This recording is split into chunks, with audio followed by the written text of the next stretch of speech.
For all you married men out there, I want you to do this one thing to have the most amazing relationship with your wife. And it is this: kill your wife daily. Now, if that sounds crazy, is because when I first read those words in a blog years ago, it piqued my curiosity. What does it mean to kill your wife daily? If you're here for the first time, my name is Dennis, and I am a porn recovery coach to help you have the best relationship with your wife that you can have. So men, what does it mean that you're going to kill your wife daily? You see, we as men, we love to pursue things. And once we accomplish them, it seems like we have achieved that goal. We move on to the next goal. Think about it in your own life. You want to open up a business, so you strive, you put all your energy, you stay up late, you wake up early, you take out debt to build a business, you put all your energy and effort into it. And then when you accomplish that task, building a business, you move on to something else. We do this in sports all the time. We'll get really good at basketball or football or golf, and we want to move on to the next thing. And this is the problem that we have inherently as men. But this is simply how God created us. And so here's the analogy of killing your wife. We as men are on the hunt. Think about it in your own life, whether it was 5, 10, or 20 years ago, you were looking for a spouse. And so you went around and you were on the hunt, looking for a beautiful girl, a tall girl, whatever your taste might have been at that time. And now you started dating the girl of your dreams. You went out to wonderful restaurants. You spent time together. You got her flowers. You went to the city. You went to the beach and watched sunsets.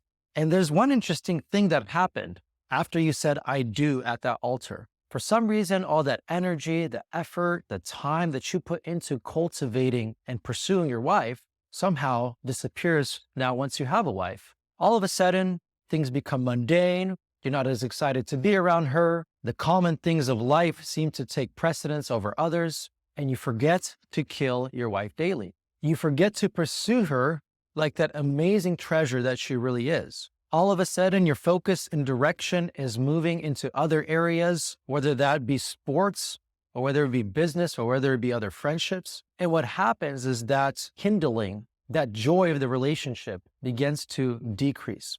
And once where there was romantic love and a lot of fun, all of a sudden it's kids and diapers and waking up in the middle of the night multiple times and no lingerie. But it is our God-given responsibility to continue to pursue our spouse. Ephesians 5 says, "Husbands, love your wives as Christ loved the church."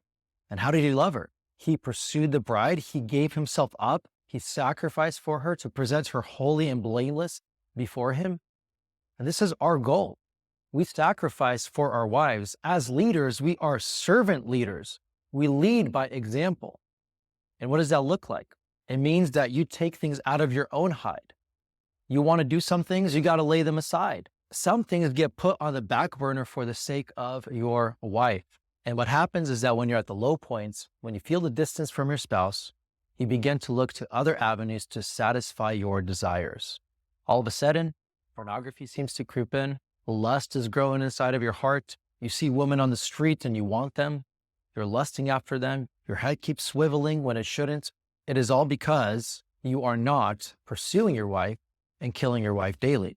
So this is what I do so that we can upkeep the amazing relationship that we both want to have. And it's crazy that it's been almost 9 years and we have the greatest emotional connection that we've ever had in our marriage, which translates into the bedroom. And so here are the specific things that I do on a weekly basis to have the thriving relationship that I desire to have.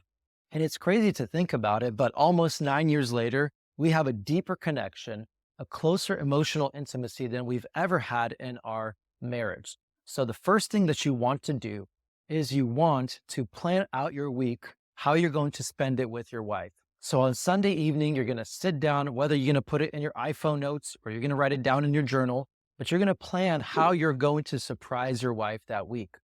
Whether that's going to be the generic date night, or you're going to order some card games to play with her, or some questions that you're going to ask her to go on a deeper level after you put the kids down. What is it that you're going to do to pursue your wife that specific week?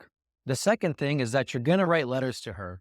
And I have been writing letters to my wife for almost the last 3 years now, and I deliver them to her every single Friday. And what is this letter about? It's simply a reflection of our week, maybe guests or friends that we've had over, fun moments that we've shared together as a family, any wins and also hardships that we're going through in our life.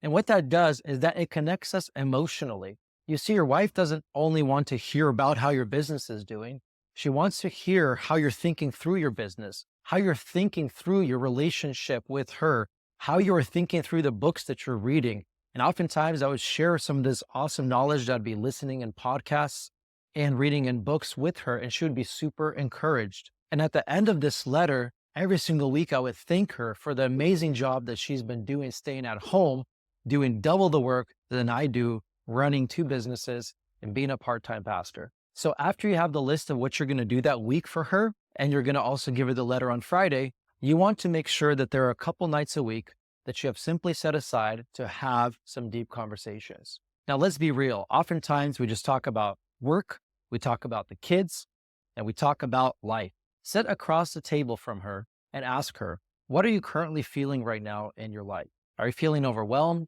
exhausted? Are you happy? Do you feel lonely?